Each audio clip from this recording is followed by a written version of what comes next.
Então, eu queria partilhar com vocês uma palavra que eu tenho pensado muito ultimamente, e o Senhor me levou até um texto da Bíblia, vários textos, né? Então, eu até ia dizer para você, estar com a sua Bíblia aberta ou ligada, que nós vamos ler muitas passagens bíblicas, e eu tenho pensado muito sobre isso, e o Senhor ministrou, o Espírito Santo ministrou ao meu coração profundamente, sobre lugares. Como a maioria já sabe, nós estamos num processo de transição deste lugar para outro lugar, né, para as casas. E nesse período, não é, que o Senhor começou a trabalhar em nós para tomar essa decisão, eu comecei a meditar sobre a questão de localidade, de lugar, e descobri que Jesus tem um lugar favorito. Na Bíblia, existe um lugar que era favorito de Jesus, que ele gostava de estar, que ele buscava estar neste lugar. Não sei se você sabe qual é este lugar, mas hoje nós vamos ler um pouco sobre isso, nós vamos aprender um pouco do lugar favorito de Jesus. E esse lugar se chama Betânia. Era o lugar onde Jesus gostava de estar. Em Mateus, vamos abrir, Mateus 26, 6. No Mateus 26, versículo 6. Espero que todos tenham abertos, eu vou ler. Diz assim: enquanto isso, Jesus estava em Betânia, na casa de Simão, o leproso. Depois nós vamos ler João 11, 1. Quem está em Mateus 26, 6, pula agora para João 11, 1.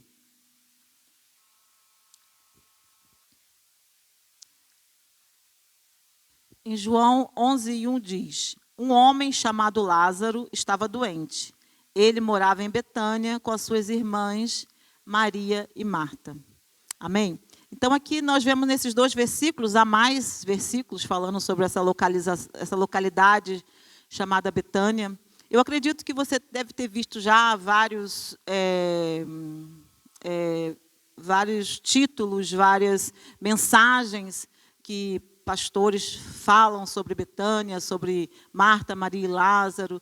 Eu acredito que não é estranho para você ouvir falar sobre Betânia, mas hoje eu queria levar-nos mais profundamente a o que realmente essa cidade tem para nos ensinar.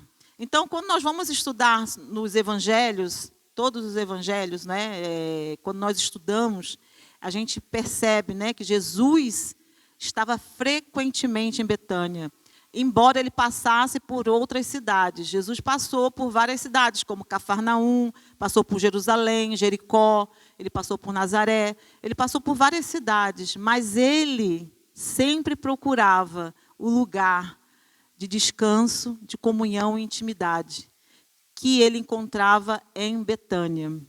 Então, Betânia para Jesus era um lugar que ele se sentia acolhido, ele se sentia bem recebido, ele se sentia, a gente até pode dizer, amado, se sentia desejado, se sentia celebrado em Betânia. E essa cidade, ela fica a 3 quilômetros de Jerusalém, é bem pertinho de Jerusalém. Dá para fazer uma boa caminhada, para aqueles que correm, né? Os corredores chegam até mais rápido lá. 3 quilômetros, isso está descrito em João 11, 18. Então, o que ele fazia, Jesus? Ele estava em Jerusalém, ele estava ali em Jerusalém pregando, fazendo os milagres, mas quando anoitecia, quando chegava a noite, ele sempre iria para Betânia para dormir.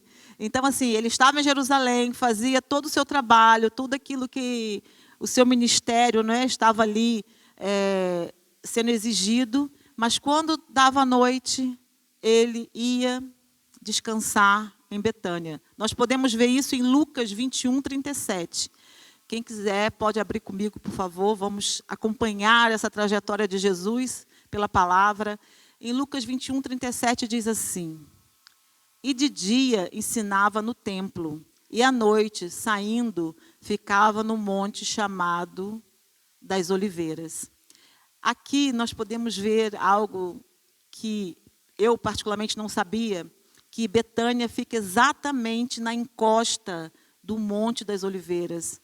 É ali bem próximo. Betânia fica colado ao Monte das Oliveiras. Então, Jesus ele ministrava em Jerusalém e depois ele ia em direção ao Monte das Oliveiras e acessava Betânia para estar ali descansando, para estar ali dormindo, para estar ali tendo o seu tempo, não é, de descanso. Então, nós podemos fazer a pergunta, mas por que Jesus gostava tanto de Betânia? Por que Jesus não ficava em Jerusalém, não ficava nas outras cidades, ele gostava sempre de ir para Betânia? Por quê? Vocês vão meditando sobre isso. Por que Jesus gostava de estar lá? Porque a Betânia, o significado de Betânia, não é um significado que para nós seja agradável. Betânia significa casa de aflição e casa dos pobres. Esse é o significado da palavra da cidade Betânia. Não é algo assim que seja atraente para uma pessoa gostar de estar num lugar desse. Não é? A gente só pensa, quando nós olhamos para Betânia, a gente até pensa que seria um lugar que teria um significado mais chamativo, mas não. É casa da aflição e casa dos pobres. Aqui nós vemos que, humanamente, não tinha nada que atraía Jesus, mas espiritualmente havia. Havia pessoas como eu e você lá. Então, Betânia atraía Jesus por causa das pessoas que estavam naquele lugar. Pessoas que atraíam a presença dele. A presença de Jesus ali era celebrada. A presença de Jesus ali era algo que eles ansiavam. Por isso que Jesus, ele queria estar ali. E quem eram essas pessoas? Quem eram essas pessoas que fazia Jesus querer estar com elas? Nós já vamos ver a seguir, mas eu ainda queria continuar falando sobre este lugar com você. Jesus dele não é atraído por lugares físicos, ele é atraído pelos nossos corações. Ele vai até um lugar porque ali tem corações que atraem a presença deles. Nós cantamos, nós clamamos, atrai o meu coração. Através do Espírito Santo, nós podemos clamar isso. Que o nosso coração possa atrair o Senhor até onde nós estamos. Nós possamos ter esse desejo ardente pela presença dEle. Querer que nossos olhos se abram para ver aquilo que a gente ainda não viu.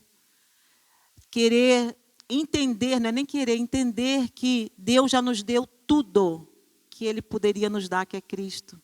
Ele já nos deu. Na música nós cantamos, não é? Cristo é tudo que Deus pode nos dar. Ele já nos deu a Cristo. Só que nós muitas vezes estamos pedindo muitas outras coisas e esquecemos que já temos tudo que é Cristo. E se nós entendermos que nós já temos Cristo e buscarmos a sua presença, nós seremos transformados e aquilo que muitas vezes traz insatisfação para nós já não vai trazer mais. E quando nós formos ver, nós estamos com uma vida de contentamento e contemplação na presença dEle. E o restante da nossa vida, ela é transformada e as coisas que nós precisamos são acrescentadas. Então, Jesus, ele não é atraído por este lugar que nós estamos hoje. Ele não é atraído por essa estrutura humana. Ele é atraído aqui por eu e por você. É isso que nós precisamos entender. Ele só vai vir aqui se eu e você atrairmos o coração dele. Não é porque a igreja é bonita. E é isso que o Senhor está fazendo nesse novo tempo conosco como igreja. Para nós percebermos isso. Que nós precisamos mudar nossa mentalidade. Então, Jesus não é atraído por lugares, é atraído por nossos corações. Em Salmo 34, 18, diz assim: perto está o Senhor dos que têm o coração quebrantado. Nós precisamos nos quebrantar para buscar essa presença do Senhor. Nós precisamos reconhecer que nós precisamos dele. Nós precisamos reconhecer que somos como um vaso de barro na mão do Senhor. Amém? E Isaías 54, de 57, 15 diz: habito no alto e santo lugar, mas também com o contrito e abatido de espírito. Aqui o Senhor está dizendo isso, que Ele habita no alto e santo lugar, mas também habita dentro de mim e de você. E Betânia é esse lugar da aflição e dos pobres. Betânia é esse lugar onde existem pessoas quebrantadas, restauradas e apaixonadas por Jesus. Lá em Betânia, quando nós fomos ver as pessoas que atraíam Jesus em Betânia, vocês vão ver que são pessoas como eu e você. É isso que nós precisamos perceber. É como quando o Jonathan começou a adoração, ele falou, não é performance. Não é performance, gente. Não se trata de saber, se trata de ter o Espírito Santo e Jesus dentro de nós, e Ele vai nos ajudar.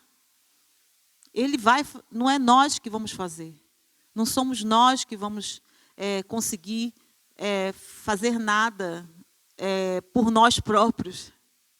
Nós podemos sim melhorar, podemos sim nos tratar, podemos sim buscar, mas tem obras dentro de nós que só pelo Espírito.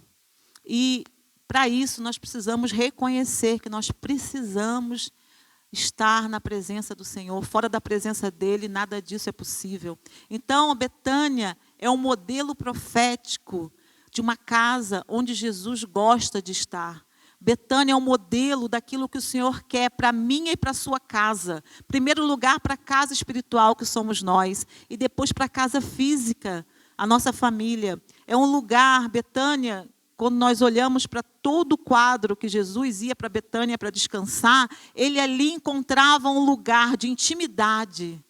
Jesus era íntimo daquelas pessoas. Jesus sentia parte daquelas pessoas. Jesus ali era um lugar onde ele podia transformar aquelas pessoas. Era um lugar de transformação. As pessoas ouviam Jesus e obedeciam e eram transformadas. Era um lugar de entrega, onde cada um ali que morava em Betânia, cada pessoa dentro da sua história, entregaram coisas preciosas para Jesus. Era um lugar simples onde Deus age, e é um lugar de novos começos. Betânia, e muito mais coisas havia em Betânia. Isso é só uns exemplos. Então, assim, quando nós decidimos realmente entender que para atrair a presença do Senhor, independente da situação que nós estamos a passar, independente dos problemas, independente das circunstâncias, independente dos nossos pecados, até independente dos nossos pecados. Nós precisamos saber que Jesus, quando Ele chega, quando nós atraímos a presença dEle, automaticamente, na presença de Jesus, nós somos quebrantados e o nosso pecado é confessado de imediato. Ele olha para nós, nós olhamos para Ele, é como se aquilo saísse de dentro de nós de uma forma sobrenatural. Quanto mais perto de Jesus você está, mais você vai confessar os seus pecados. Não tem como. Nada fica oculto na presença do Senhor. Nada. Então, que nós possamos entender que Jesus gosta, sim, de lugares físicos. Ele gosta de ir em lugares que Ele seja celebrado. Ele gosta. Mas para Ele gostar desses lugares, tem que ter homens e mulheres que atraem a presença dEle. E o primeiro exemplo que nós vemos na palavra de uma casa em Betânia, que Jesus ia e gostava de estar, é o exemplo de Simão, o leproso. É algo sobrenatural nós vermos como o Senhor nos mostra, na sua palavra, detalhes para a nossa vida prática hoje. É libertador, é revelador. Quando nós paramos para ler a palavra e entender a mensagem que aquela palavra quer trazer para nós, para o nosso dia, é algo que realmente nós saímos diferente desse momento de busca, de entrega. E Simão o leproso morava em Betânia. Nós podemos abrir a Bíblia, agora eu queria que você abrisse comigo, em Marcos 14, versículo 3. Para nós lermos juntos algo que aconteceu na casa de Simão.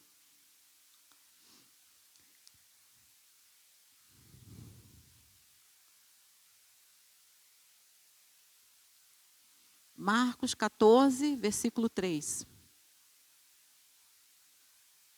Diz assim: enquanto isso, Jesus estava em Betânia, na casa de Simão o leproso. Quando ele estava à mesa, uma mulher entrou com um frasco de alabastro contendo um perfume caro, feito de essência de nardo. Ela quebrou o frasco e derramou o perfume sobre a cabeça dele. Aqui nós podemos ver que Simão, o leproso, Simão aqui não estava mais leproso. Simão aqui já tinha sido curado. Ele tinha sido leproso. E a Bíblia ali, nessa passagem, coloca, não é, esse contexto de dizer que Simão, o leproso, eu fiquei a pensar, mas por que se ele já não é mais leproso? Jesus curou ele e ele ainda leva o peso de ter sido leproso. Aí eu percebi que é para mim e para você.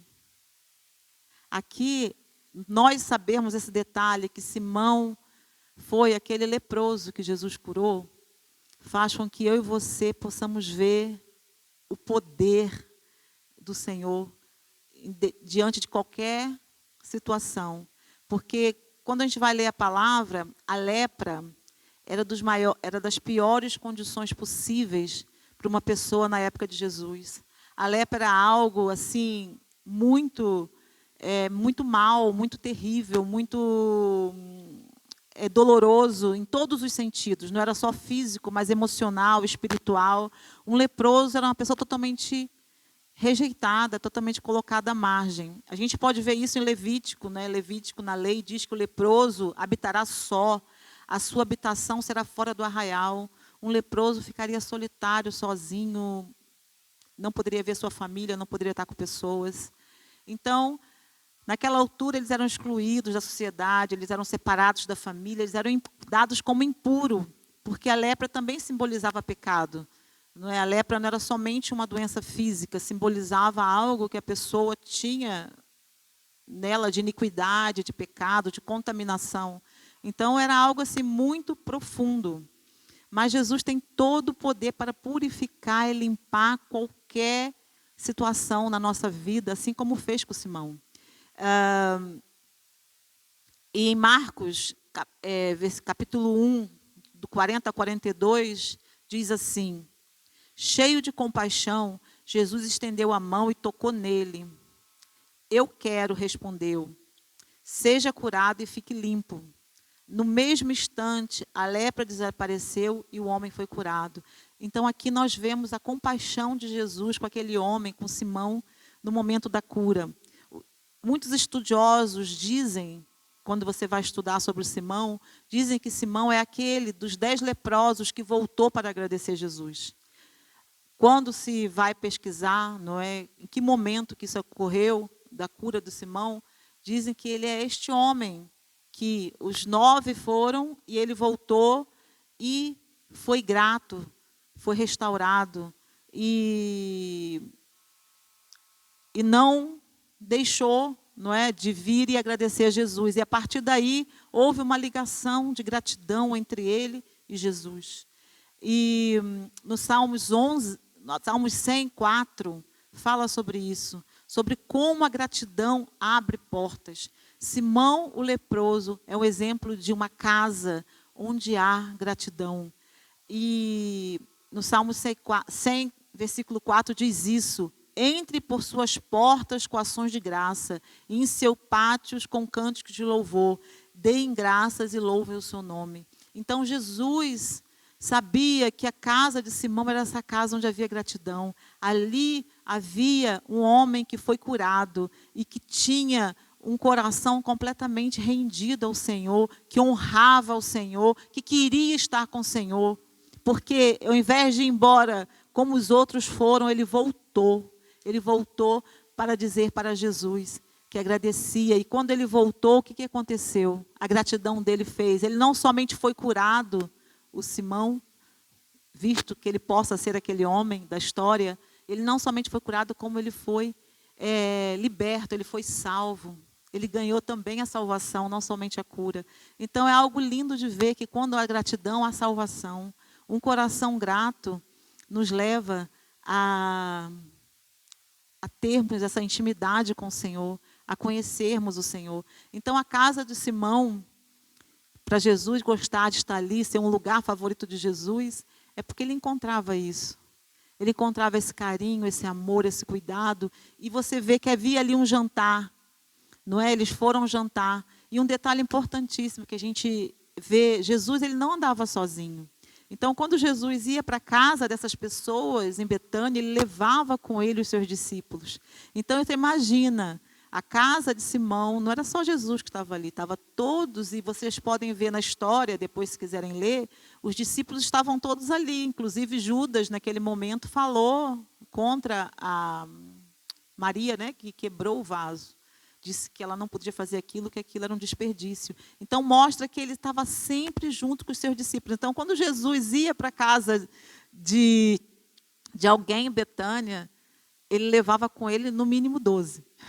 Então, tinha que ser um lugar que ele realmente sabia que seria acolhido junto com os seus discípulos. Então, não era somente para ele.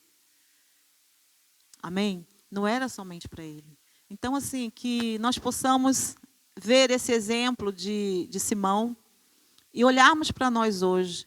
Será que nós somos gratos por tudo aquilo que Jesus já fez por nós até hoje? Será que Jesus encontra no nosso coração gratidão? Será que Jesus encontra no nosso coração esse lugar onde ele pode realmente acessar essa adoração de ação de graças? Ou no nosso coração ainda há uma insatisfação, ainda há coisas que a gente não consegue agradecer aquilo que Jesus já fez, queremos só mais, que ele faça mais, que ele faça mais, não é suficiente.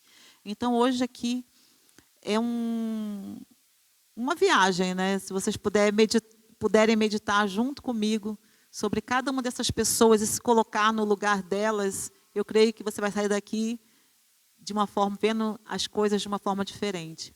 E a segunda pessoa que Jesus gostava de ir a Betânia e estar junto com ela, chamava-se Lázaro. Eu acho que todos nós conhecemos o Lázaro, todos nós conhecemos a história de Lázaro. E eu queria dar um trabalho de casa para vocês, lerem João 11. Se vocês puderem ler João 11, porque eu não vou entrar na parte, não é, profética, escatológica do João 11. Mas em João 11 há muitas verdades, daria para fazer imensas palavras só sobre o texto de João 11.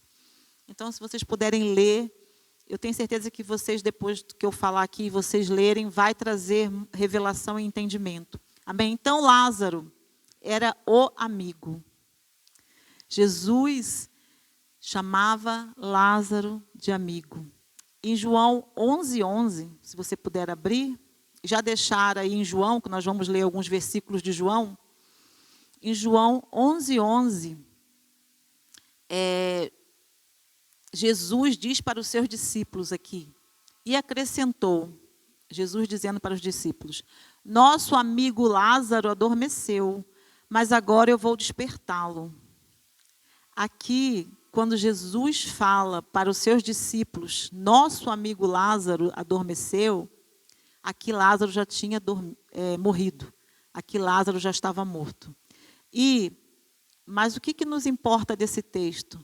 É que Jesus não chamou Lázaro de servo, não chamou Lázaro de discípulo, ele chamou Lázaro de amigo. Isso é muito significativo, porque na cultura judaica que Jesus pertencia, na cultura do nosso amado Jesus, porque muitas vezes nós temos que ir para essa cultura para entender os textos. E na cultura, os rabinos, né, os rabi, eles tinham discípulos e servos.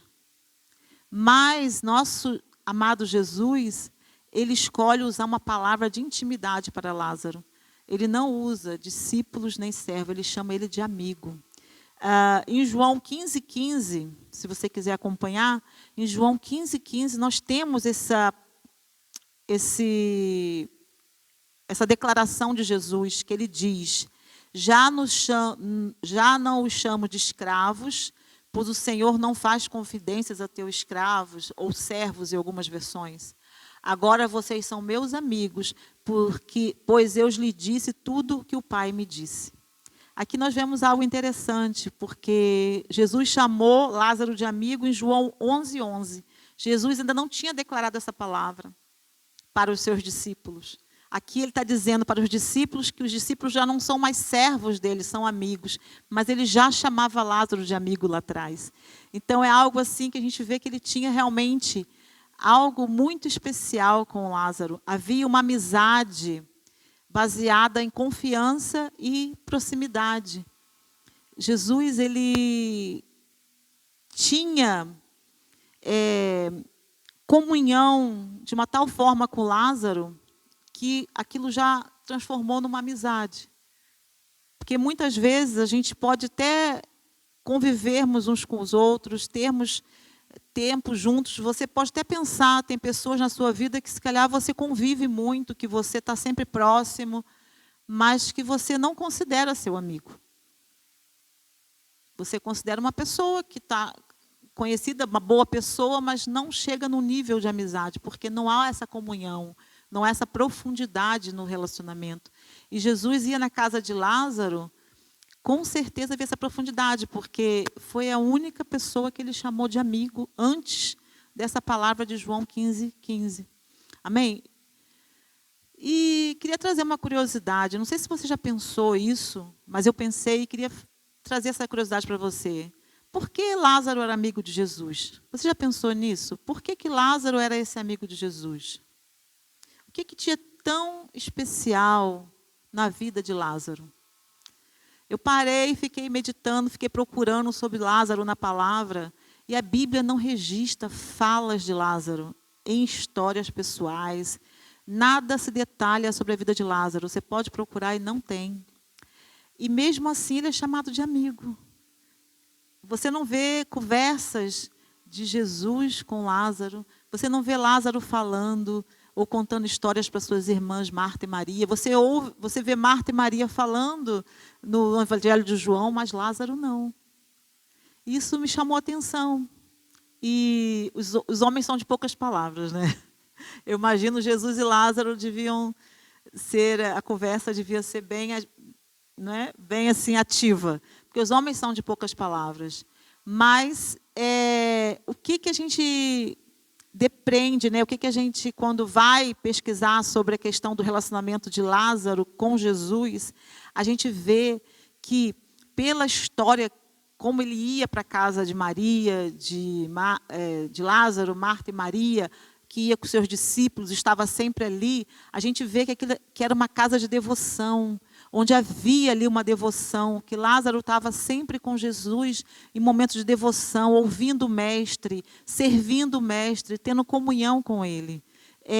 Lázaro, ele possivelmente não estava preocupado com mais nada, a não ser dar atenção para Jesus, estar perto dele.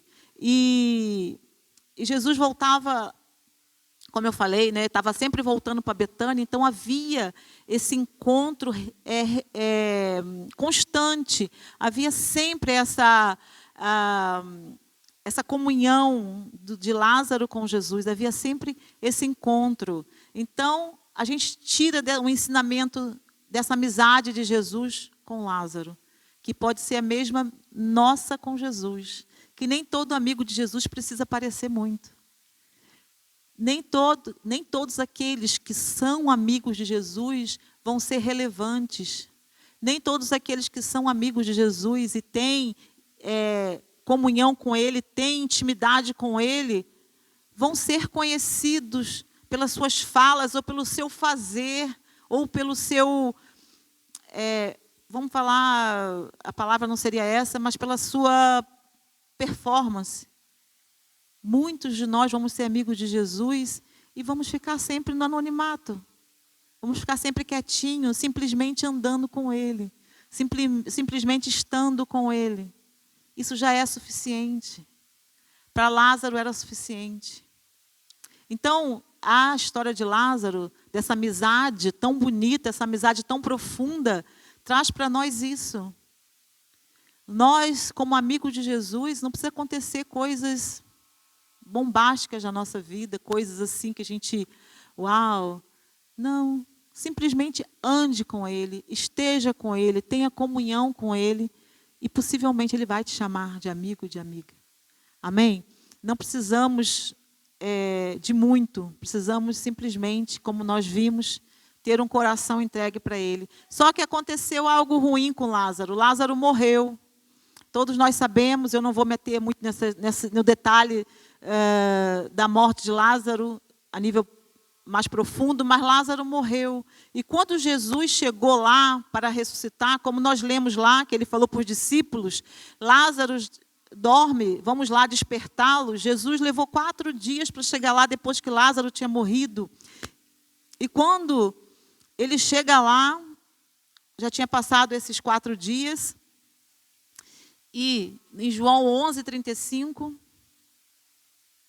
tem o versículo mais pequeno da Bíblia, em João 11:35, que diz assim: e Jesus chorou. Jesus chorou quando chegou e viu que Lázaro estava morto há 4 dias. E o Filho de Deus sabia, Jesus sabia que iria ressuscitar ele, porque falou para os discípulos.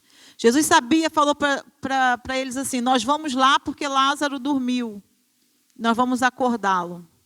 E chegando lá, ele sabia, Jesus sabia que iria ressuscitar ele. Por que Jesus chorou? Jesus tinha que estar feliz.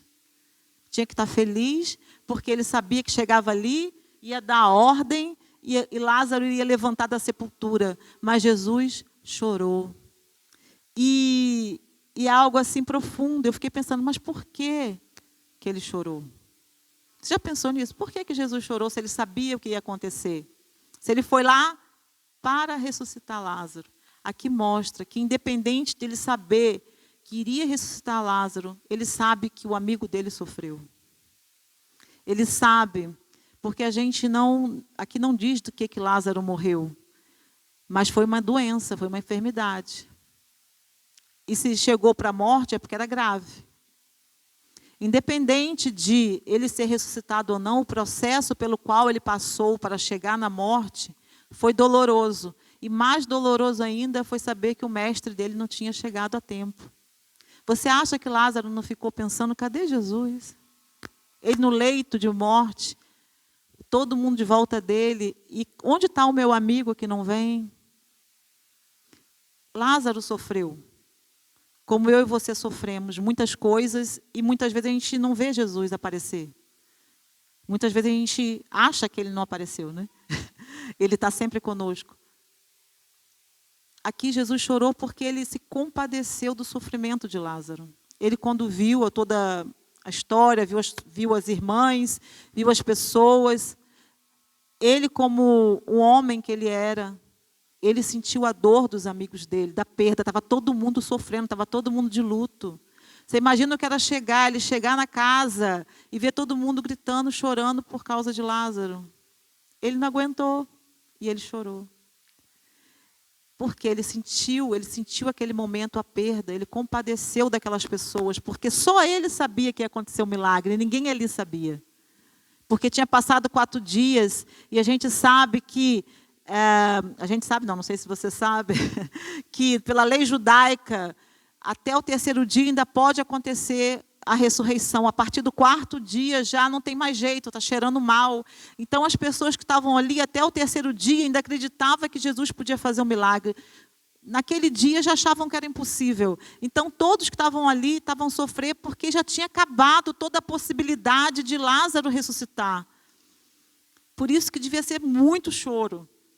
Então Jesus chora, mas diz, ele chorando, ele vai, pergunta onde está Lázaro, e diz, Lázaro, sai para fora. E ali aconteceu o milagre grandioso da ressurreição. Ali aconteceu que Jesus entrou e a morte perdeu o poder. Isso é profético, porque depois nós vemos isso mais à frente. Esse foi o último milagre que Jesus fez, que apontou para a morte e a ressurreição dele.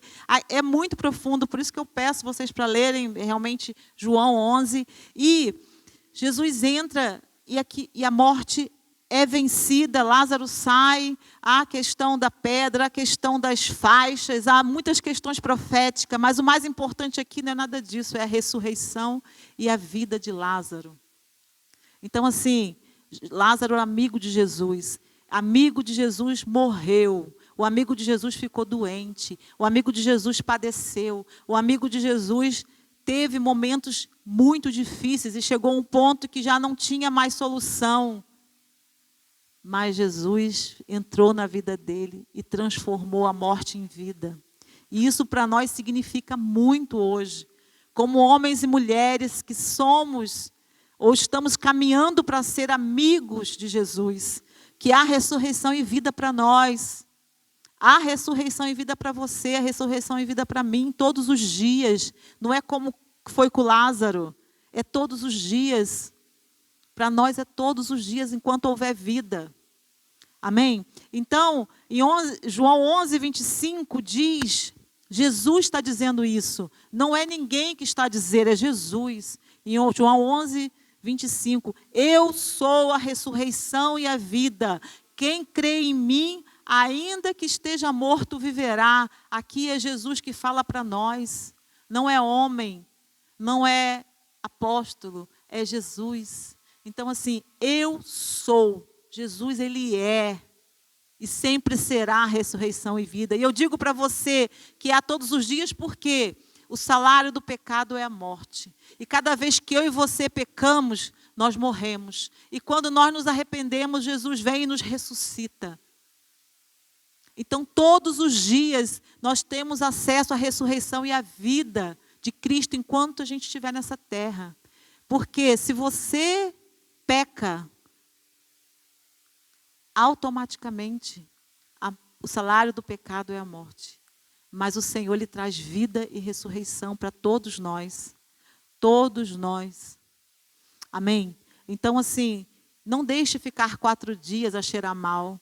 Se há pecado na sua vida, hoje é dia de você confessar. Hoje é dia de você se arrepender. Hoje é dia de você chegar aos pés de Jesus e dizer que você não quer mais viver assim, que você não quer estar mais morto espiritualmente, que você não quer mais, se calhar, cheirar mal a nível espiritual, porque a gente está perfumado, mas espiritualmente há um cheiro que não agrada a Cristo. E hoje é dia disso, de ressurreição e vida na nossa, dentro de nós, em nós.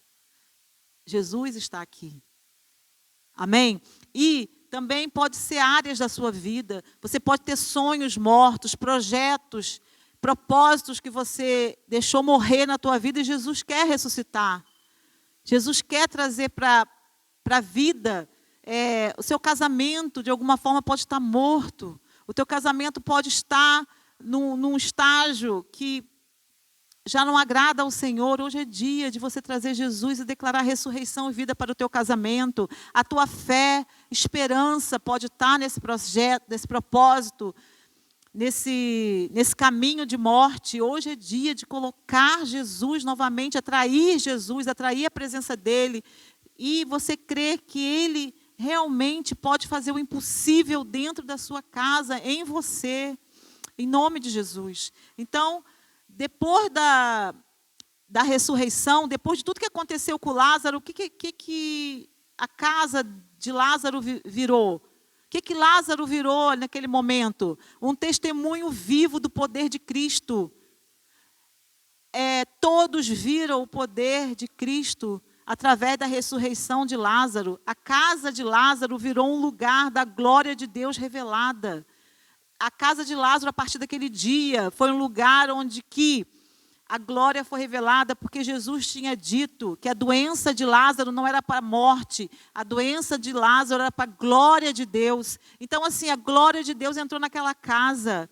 Então, nós como amigos de Jesus, precisamos entender que muita coisa que eu e você passamos é para a glória de Deus. Nós, como amigos de Jesus, nós precisamos abrir a nossa vida, o nosso coração, até mesmo a nossa casa, para que as outras pessoas vejam a glória de Deus através de nós. Amém? Então, assim, Lázaro era esta pessoa que Jesus se sentia amado em Betânia. Era a pessoa o qual Jesus tinha mais intimidade, porque foi a única pessoa que ele chamou de amigo ali. Amém? Então, indo para a terceira pessoa, que é a Marta. Marta era irmã de Lázaro. Marta estava na mesma casa que Lázaro. Ali havia 3 pessoas diferentes, na mesma casa, era uma família. Eu, quando comecei a estudar sobre a casa de Lázaro, eu vi ali uma igreja, que eram 3 irmãos. 3 irmãos dentro de uma casa, os 3 irmãos completamente diferentes uns dos outros. Mas ali Jesus gostava de estar com os 3, sendo que Lázaro, de alguma forma, era especial, era um amigo, era o único homem da casa. E Marta era aquela que servia. Todos nós conhecemos e falamos de Marta e Maria. Marta era uma mulher admirável, era uma mulher assim com muito valor. Marta, a gente pode ler em Lucas 10:38. Em Lucas 10:38, se você puder abrir, nós vamos ver ali um pouco da história de Marta aqui, o versículo que fala, né, de Marta. Lucas 10:38, eu vou ler. Jesus e seus discípulos seguiram viagem e chegaram a um povoado, onde uma mulher chamada Marta os recebeu em sua casa. Como eu falei lá, quando foi Simão o leproso, Jesus andava com seus discípulos. Então, no mínimo, eram 12, mais Jesus, 13 pessoas. E Marta recebia sempre Jesus na casa dela. Assim como Simão o leproso, a Marta também recebia, junto com Lázaro e junto com Maria, que nós vamos ver Maria mais à frente. Marta fez algo maravilhoso, que ela abria sempre a porta para Jesus e para os seus discípulos. Ela abria a porta, ela tinha algo especial, que eu e você precisamos também adquirir isso na nossa vida, que é hospitalidade. Marta, ela tinha o dom da hospitalidade. E não era apenas educação de Marta, era um ato espiritual, porque já na palavra do Senhor, já na Bíblia, ensina muito sobre hospitalidade. A hospitalidade é um dom que nós precisamos cultivar. Em 1 Pedro 4:9, fala sobre isso. E eu vou ler rapidamente para nós. Sede hospitaleiros uns para com os outros, sem murmurações. Então, assim, há vários outros versículos, mas o servir, o trazer pessoas para casa, o abrir a sua casa, é algo assim que é um ato espiritual. E principalmente, não tendo murmuração. Nós não podemos deixar que a murmuração entre no nosso coração, principalmente no ato da hospitalidade. Não combina. Hospitalidade é alegria. Hospitalidade é um momento onde você se sente completo, a sua casa cheia e você servir. Amém? Então, que o Senhor derrame em nós aqui o dom da hospitalidade, em cada casa aqui, que o Senhor derrame esse dom da hospitalidade sobre cada mulher, cada homem na arca. Então, Marta, ela tinha esse dom, o dom da hospitalidade, o dom do serviço. Ela servia uns aos outros. A Marta tinha aquele dom, né, de nos ensinar o que é servir uns aos outros. Ela queria honrar Jesus, ela preparou o melhor para ele. Ela tinha preparado um jantar maravilhoso. Só que Marta teve um pequeno problema, que ela estava tão envolvida a fazer tudo para Jesus, ela queria o melhor para Jesus, ela queria que ele tivesse o melhor jantar, a melhor mesa. Só que o problema dela não foi o fazer isso, o problema dela foi não parar para ficar com Jesus. A gente diz, ela fez tudo para Jesus. Não fez tudo por Jesus, mas não fez para Ele, estando com Ele. Ela queria o melhor, o ativismo, né? Queria o melhor, mas esqueceu do próprio Jesus, daquele momento assim de parar e contemplar Ele, aquilo que nós estamos aqui tentando restaurar em nós como seus filhos, como seus amigos. Porque muitas vezes nós fazemos as coisas para Jesus, queremos fazer o melhor para Ele, é maravilhoso, mas na hora de contemplar Ele, nós não conseguimos, que só ficamos olhando para aquilo que está errado, aquilo que está torto, aquilo que não está bom, para o irmão que não fez. E Jesus não quer isso. Ele quer que a gente faça para Ele, olhando Ele. Amém? Então, Marta estava tentando fazer tudo perfeito, e o servir não tem problema, que o próprio Jesus nos ensinou sobre o serviço. O próprio Jesus falou em Mateus 10:45, ele diz assim, olha, para você ter uma ideia, desculpa, Mateus não, Marcos. Marcos 10, 45, ele próprio diz: pois o próprio Filho do Homem não veio para ser servido, mas veio para servir. Jesus nos deu esse comando, que nós precisamos servir. No reino nós servimos. E Marta estava, estava servindo, ela tinha que fazer o jantar. Mas o momento, ela estava tão ocupada, que ela perdeu o momento com Jesus, ela perdeu aquele momento. E o que ela faz? A Marta, tão ocupada, ela faz o quê? Ela começa a ficar irritada, ela começa a ficar cansada, ela começa a ficar desorientada. E ela vai se queixar de Maria com Jesus. Ela chega para Jesus e fala: Jesus, olha Maria que não vem me ajudar. Olha Maria que não faz nada. Olha Maria que está aí aos seus pés. Então, assim, ela foi fazer uma queixa. Ela foi fazer o que nós lemos lá atrás? Ter hospitalidade um com os outros sem murmuração. Marta foi murmurar com Jesus sobre Maria. E Jesus, no teu amor, na tua profunda bondade, Jesus, no teu profunda bondade, o que ele fez? Corrigiu Marta. Gente, é tão lindo Jesus corrigindo Marta. Se você vê em Lucas 10, 41, 42, ele diz assim: Marta, Marta, está ansiosa e afadigada com muitas coisas, mas uma coisa só é necessária, e Maria escolheu a boa parte, a qual não lhe será tirada. Jesus corrigiu Maria com um amor. E naquele momento, o que Marta poderia fazer? Ficar chateada, ficar zangada, não é? Jesus, ele não rejeita Marta, ele traz uma direção para o coração dela. Ele revela o coração dela, porque ele diz para ela: Marta, estás ansiosa e afadigada. Jesus, ele tem uma palavra de conhecimento e diz que ela está assim. E o que acontece? Acredito eu que Marta deve, não diz aqui, mas acredito eu que Marta deva ter ficado, parada, ouvindo aquilo, deve ter olhado para a irmã, deve ter olhado para o jantar, deve ter voltado para a cozinha, se arrependido, chorado, e com certeza pôs a mesa e sentou-se para ouvir Jesus. Eu acredito que tenha sido assim. Eu acredito que Marta não ficou emburrada com Jesus. Será que nós ficaríamos? Se calhar, muitos de nós, se Jesus nos chamasse a atenção dessa forma, a gente fazendo melhor, porque Marta, de alguma forma, tinha razão. Maria estava lá e ela estava trabalhando sozinha. Marta não estava errada de todo de ir pedir a Jesus para tirar Maria dali. Então, muitas vezes, a nossa razão faz com que a gente se aborreça uns com os outros. E Jesus, muitas vezes, chama a nossa atenção e a gente se aborrece. Mas é para o nosso bem, é para realinhar nosso coração. Então, que nós possamos tirar aqui o exemplo de Marta para a nossa vida. Que a correção é para o nosso bem, a correção é algo que é um ato de amor. Quando Deus nos corrige, quando Jesus nos corrige, é porque Ele nos ama. E aqui Jesus precisou dizer para Marta parar e deixar Maria, porque Maria tinha escolhido a boa parte. Jesus podia dizer: Maria, já chega, vai ajudar a tua irmã? Ele podia fazer isso. Maria, já está bom, vai lá para adiantar o jantar. Não. Isso tudo a gente resolve. Agora ela está a fazer o que é certo, é a boa parte. Então, que a gente possa aprender aqui que antes de servir ao Senhor, antes de servir, nós precisamos estar com o Senhor. Serviço sem comunhão produz cansaço. Quando a gente serve sem ter comunhão com o Senhor, sem ter comunhão uns com os outros, nós ficamos cansados, nós ficamos afadigados, mas comunhão produz um serviço cheio de vida.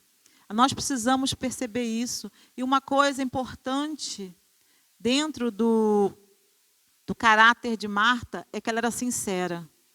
A sinceridade de Marta ao chegar para Jesus e falar de Maria. Ela podia ter ficado murmurado na cozinha, ela podia ter falado com os discípulos, ela podia ter ido fazer queixa para Lázaro. Marta podia ter feito muitas coisas, mas ela foi falar com a pessoa certa, ela foi falar com Jesus. Só quem podia resolver o problema dela era Jesus. E muitas vezes nós não fazemos isso. Nós estamos chateadas, estamos ansiosos, fadigados, mas não vamos em Jesus. Nós vamos a quê? A B, C e murmuração. Nós precisamos aprender aqui o exemplo de Marta. Ela foi verdadeira. Jesus corrigiu ela. alinhou o coração dela e ela continuou o caminho dela e ela sabia quem era Jesus. E eu preciso ler isso aqui para vocês, para a gente terminar a história de Marta. Ela sabia quem era Jesus, porque ela diz lá em João 11:21, Senhor, se tu estivesse aqui, meu irmão não teria morrido. Ela sabia que Jesus podia ressuscitar o irmão dela. Ela sabia que era Jesus, porque depois em João 26:27, diz assim, João 11:26-27, Jesus diz assim para Marta, quem vive e crê em mim, jamais morrerá. Você crê nisso, Marta? Jesus faz essa pergunta para Marta. E Marta responde, sim, Senhor, respondeu ela, eu creio que o Senhor é o Cristo, Filho de Deus, aquele que veio ao mundo da parte de Deus. Vocês lembram quem foi que disse isso? Também, e Jesus disse para ele, não foi nem a carne nem o sangue que revelou? Marta sabia quem era Jesus, assim como Pedro também sabia, quando Jesus, já ressuscitado, perguntou a ele. Então, assim, Pedro disse, tu és o Cristo, Filho do Deus vivo. E Marta disse, aquele que veio ao mundo da parte de Deus. Então, assim, Marta era muito mais do que uma simples mulher que servia. Era uma mulher que tinha discernimento, uma mulher que reconhecia também a Jesus. Ela servia, mas ela conhecia, independente daquele dia, ela ter tido aquele momento ali, não é, de ansiedade, de chilique, ela conhecia Jesus. O exemplo de Marta é, nós como homens e mulheres precisamos servir, mas precisamos conhecer aquele que nós temos servido. Precisamos servir sabendo a quem nós estamos servir e como servir e estar olhando para ele no tempo todo do serviço. Amém? Porque o servir é um ato de amor. Servir é honrar ao Senhor. Amém? E vamos para a última pessoa, o qual Jesus gostava de estar em Betânia, o fazia Betânia ser especial, é a Maria. A Maria é a adoradora. A Maria é aquela personagem da Bíblia que você consegue fazer 10 sermões com ela. Maria, ela é o exemplo para todos nós a nível de adoração. E hoje eu quero trazer Maria como um exemplo de adoração dentro das nossas casas, um exemplo de adoração pessoal, mas também coletivo, mas principalmente dentro da nossa casa. Maria era uma adoradora em Betânia. Uma adoradora que ela dentro da casa dela, quando Jesus estava ali, Maria, ela parava tudo para estar com ele. Então, nós vemos em Lucas 10:39. Maria diz assim, Lucas 10:39 diz assim sobre Maria. Maria, assentando-se aos pés de Jesus, ouvia a sua palavra. Então, nós podemos ver que essa é uma frase que a gente vai ler muito na história de Maria. Assentada aos pés de Jesus. Era um lugar que ela escolheu estar. Que nós hoje possamos ser esses homens e mulheres que escolhem estar sentados aos pés de Jesus. Na cultura judaica, não é? Sentar aos pés do mestre mostra uma posição de discípulo, mostra uma posição de aprendizado. Quando as pessoas sentavam aos pés dos rabinos, é porque eles estavam ensinando e as pessoas estavam ali aprendendo. Amém? Então, Maria, ela queria conhecer mais de Jesus, ela queria aprender, ela queria ouvir o mestre sempre. Ela não era só o serviço, porque eu acredito que Maria também servia junto com Marta, quando Jesus chegava com aquelas 12, 13, 20, 30 pessoas na casa dela. Mas tinha aquele momento que ela sabia, agora é hora de sentar e ouvir. Agora é hora de parar e ouvir Jesus. Então, Maria faz uma declaração extraordinária. Desculpa, não é isso. Jesus que faz uma declaração extraordinária sobre Maria. Quando nós vimos essa declaração de Jesus corrigindo Marta, ao mesmo tempo ele faz uma declaração extraordinária sobre Maria, como nós vimos. Maria escolheu a boa parte, a qual não lhe será tirada. Jesus faz essa declaração e eu quero declarar isso sobre nós aqui como igreja. Nós escolheremos a boa parte. Nós aprenderemos, porque isso é um aprendizado. A nossa vida corrida, a nossa vida, nosso dia a dia não é fácil. Mas eu declaro que nós teremos a sabedoria para escolher a boa parte. Nós teremos o discernimento do Espírito Santo para escolhermos a boa parte. Amém? Então, a boa parte é colocar a presença de Deus como prioridade.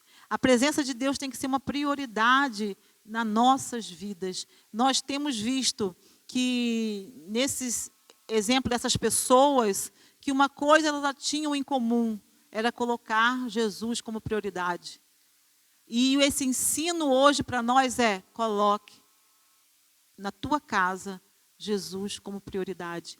Então, Maria aparece 3 vezes no Evangelho aqui. Ela aparece 3 vezes aos pés de Jesus. A primeira vez que ela aparece, aquilo que eu acabei de falar com vocês, Lucas 10:39, ela aparece aos pés de Jesus ouvindo a palavra. Ela aparece ali como Maria discípula, buscando a presença e a palavra do Senhor.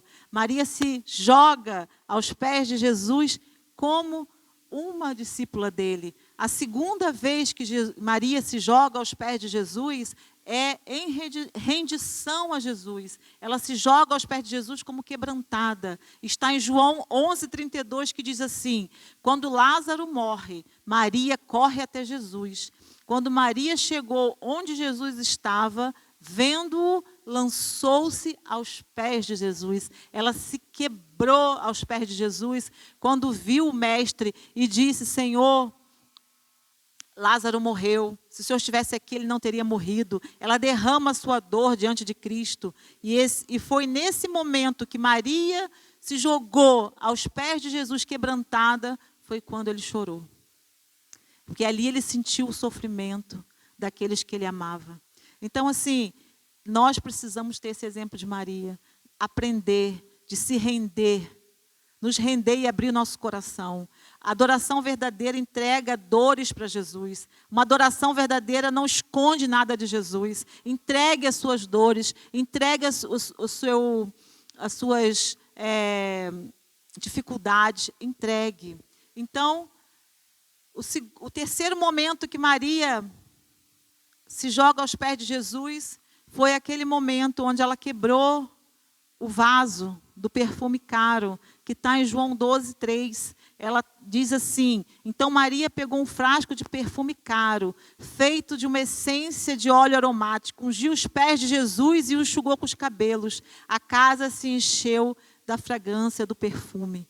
Então, assim, aqui ela se atirou aos pés de Jesus numa adoração extravagante. Ela fez algo que era exagerado, mas isso se chama adoração. Ela entregou aquilo que era mais caro para ela. Ela entregou aquilo que era precioso para o Senhor. Ela entregou o tempo dela, o coração, dinheiro, recursos. Ela entregou tudo para Jesus. Aquilo tinha um simbolismo profético muito grande, mas mais do que isso, Maria derramou o melhor que ela tinha. E ela não fez aquilo somente pela emoção, ela fez aquilo por entendimento, por discernimento. Ela fez aquilo porque era necessário que ela ungisse, que o mestre fosse ungido para a morte. E nós podemos ver, você vai ler, isso é um ato assim que ficou marcado. E Maria levou isso, Jesus, através desse ato de Maria, dessa adoração de Maria naquele dia. Maria transformou aquela casa no lugar da presença do Senhor. O perfume, o bom perfume de Cristo ficou naquela casa. Quando nós temos uma adoração profunda e verdadeira na nossa casa, o bom perfume de Cristo está em nós, está na nossa família, está dentro da nossa casa. Nós temos que buscar isso com entendimento. E Maria ficou como aquela mulher que vai ser lembrada como um legado. Maria tem um legado eterno de lembrança, porque Jesus fez essa promessa para Maria. Em Mateus 26:13 diz: em verdade vos digo que aonde quer que este evangelho for pregado, em todo o mundo também será contado o que ela fez. Então, assim, Maria, ela vai ser conhecida e falada até que o nosso amado Jesus volte, até que ele venha reinar conosco. Nós vamos falar de Maria, porque ela deixou um legado para nós de adoração. Amém? Então, eu queria que vocês ficassem de pé, para a gente poder só finalizar aqui. concluir esse lugar chamado Betânia. Nós vimos que neste lugar havia 4 pessoas que Jesus era atraído por essas 4 pessoas para Betânia. E a conclusão que nós podemos chegar, que Betânia, como nós falamos, significa casa de aflição, mas se tornou uma casa de milagres. Betânia se transformou um lugar de milagres. Havia um leproso que foi restaurado, havia um morto que foi ressuscitado, havia uma serva dedicada, havia uma adoradora apaixonada. E Jesus gostava de estar ali. Deus não está procurando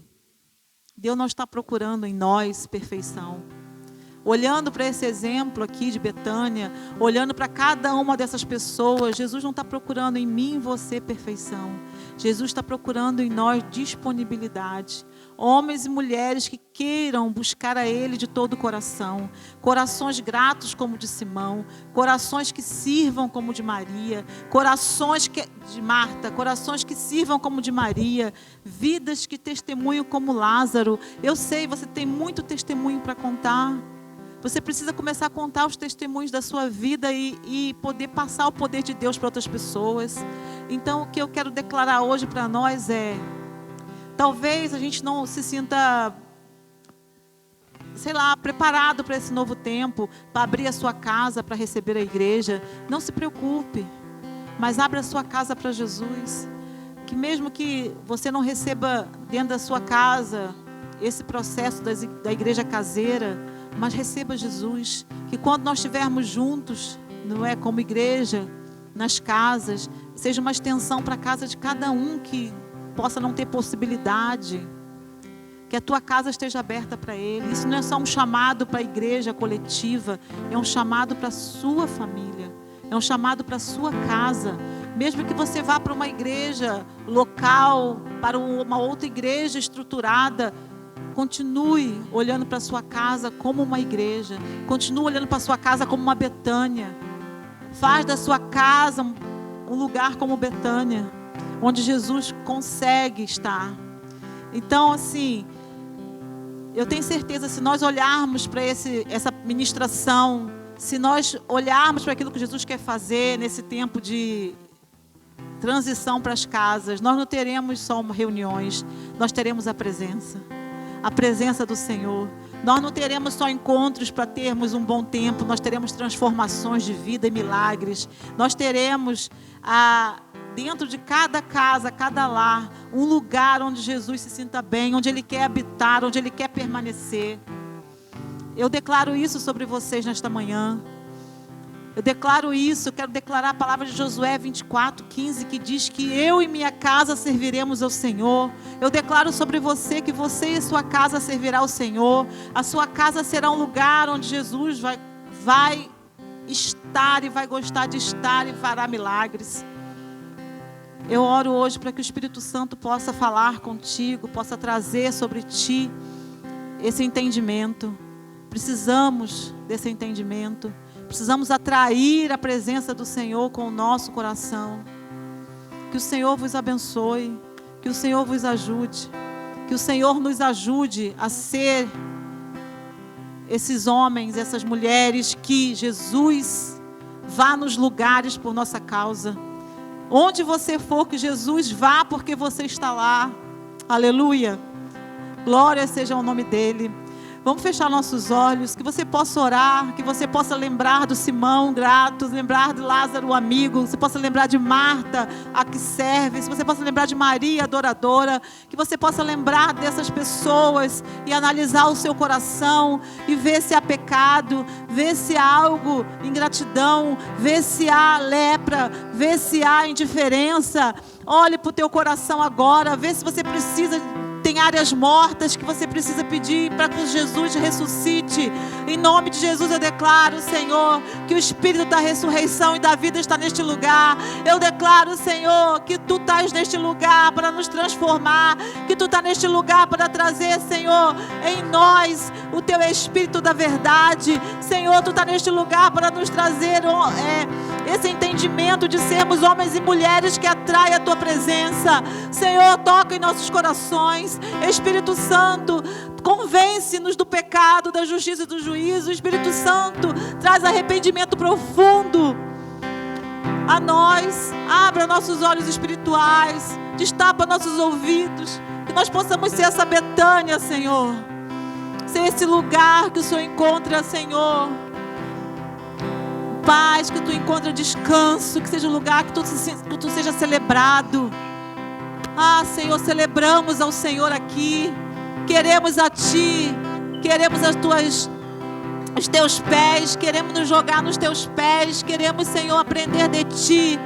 Ah, Senhor, ajuda-nos, Pai. Tira toda a religiosidade. Ah, Senhor, tira toda a religião. Tira, Senhor. Ajuda-nos a entrar nessa caminhada, Pai, livres, livres, livres, para poder sermos, Deus, o lugar de habitação. Sermos, Senhor, termos uma mesa preparada, um banquete onde o Senhor está e nós estamos ao redor. Ah, Senhor, faz de nós homens e mulheres cheios do Espírito Santo. Oh, glória, glória, glória ao Teu nome, Senhor. Obrigada, Pai, por esta palavra que entre no coração dos meus irmãos como uma semente e produza fruto. Senhor, que essa palavra venha trazer de divisor de águas. Em nome de Jesus, Te louvamos e Te glorificamos.